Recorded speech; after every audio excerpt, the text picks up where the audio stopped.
আসসালামু আলাইকুম, আমি শাহানা। আজ আপনাদের জন্য নিয়ে আসছি চিকেন ডোনার স্যান্ডউইচ।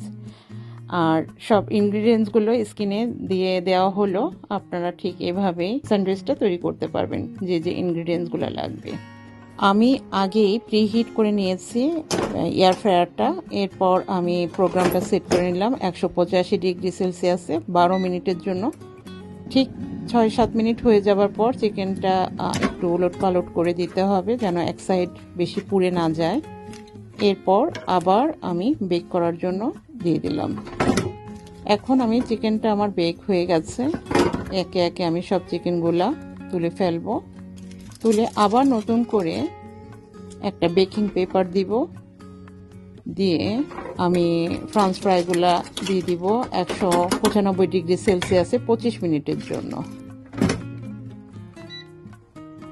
ঠিক 12 মিনিট যখন বাকি, তখন আবার আমি ফ্রান্স ফ্রাইগুলা উলট পালট করে আবার একটু মিক্স করে দিলাম, কারণ একদিকে যেন পুড়ে না যায়।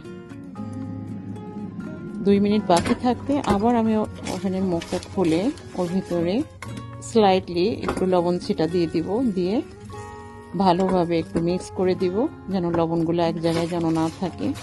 এরপর 2 মিনিটসের জন্য বেক করে নিব। এবার আমি একে একে ফ্রান্স ফ্রাইগুলা সব তুলে ফেলবো, কারণ ফ্রান্স ফ্রাইগুলো আমার পারফেক্টভাবেই বেক হয়ে গিয়েছে। এবার আমি রেডি করব সালাদটা। সালাদের জন্য 2টা স্লাইস লেবু নিয়েছি আমি।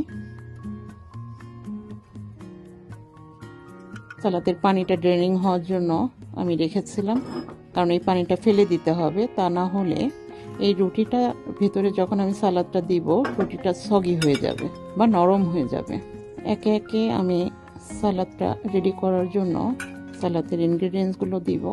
প্রথমে লেবুটা ভালোভাবে চিপে নিব,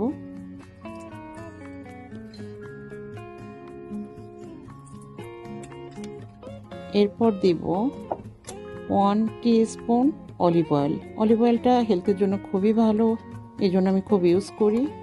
এরপর দিব 2 টেবিল স্পুন মায়োনেজ আর স্লাইট লবণ দিব। পিঙ্ক সল্টটাই আমি ইউজ করি খাবারের জন্য বিশেষ করে।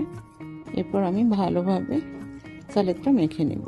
এবার ফ্ল্যাট ব্রেডগুলা আমি স্যান্ডউইচগুলো রেডি করার জন্য আমি ফ্ল্যাট ব্রেডটা ওপেন করে এর ভেতরে একবার এপাশ ওপাশ করে কেচাপটা দিয়ে দিব।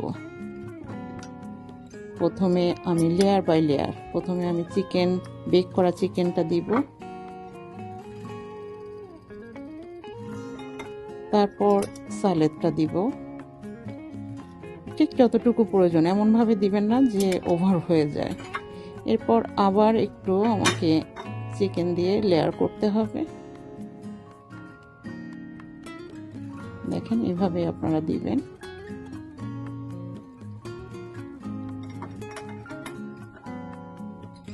তারপর ফ্রান্স ফ্রাইটা একে একে ভেতরে দিয়ে ফিল করতে হবে। এইভাবে একটা সুন্দর লাঞ্চের জন্য স্যান্ডউইচ তৈরি হয়ে যাবে।